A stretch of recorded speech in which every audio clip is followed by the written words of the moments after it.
বিশ্বব্যাপী মার্কিন president Donald ট্রাম্পের শুল্ক আরোপ টালমাটাল করে দিয়েছে বিশ্ব বাণিজ্য। হঠাৎ করেই ট্রাম্পের সিদ্ধান্তে ঝুঁকিতে পড়েছে স্বল্পোন্নত দেশগুলো। এদিকে যুক্তরাষ্ট্রের অতিরিক্ত শুল্ক আরোপের বিরুদ্ধে পাল্টা শুল্ক আরোপ করেছে চীনও। আর এতে করে বেজায় চটেছেন প্রেসিডেন্ট ডোনাল্ড ট্রাম্প।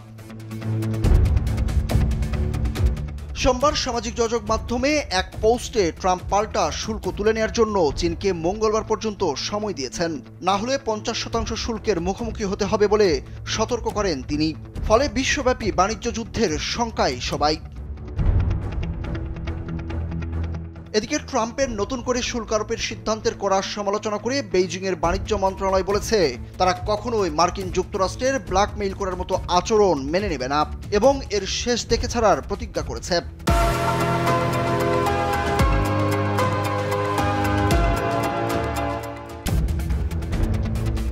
মন্ত্রণালয় চীন থেকে আমদানি করা পণ্যের উপর 50% অতিরিক্ত শুল্ক আরোপ করা নিয়ে ট্রাম্পের হুমকিকে ভুলের উপর ভুল হিসাবে অভিহিত করেছে। সব শুল্কের পরিকল্পনা বাতিল করার এবং যুক্তরাষ্ট্র চীন দ্বন্দ্ব সমাধানের জন্য আলোচনা চালানোর দাবি জানিয়েছে তারা। মার্কিন সংবাদ মাধ্যম সিএনএন-এর এক প্রতিবেদনে এসব বিষয় তুলে ধরা হয়েছে।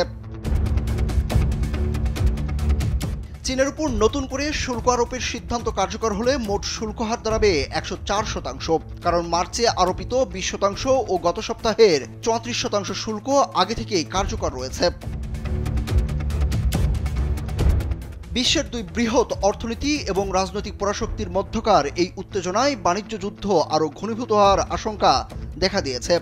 সোমবার ট্রুথ সোশ্যালে এক পোস্টে ট্রাম্প বলেন, চীন তাদের পাল্টা শুল্ক ব্যবস্থা প্রত্যাহার না করলে তাদের সঙ্গে সব আলোচনা বাতিল করা হবে। যেসব দেশ যুক্তরাষ্ট্রের সঙ্গে আলোচনায় আসছে তাদের সঙ্গে ন্যায্য চুক্তি হবে, কিন্তু কোনো শুল্ক বিরতি বিবেচনায় নেই। সুরুজ আহমেদ, কালবেলা।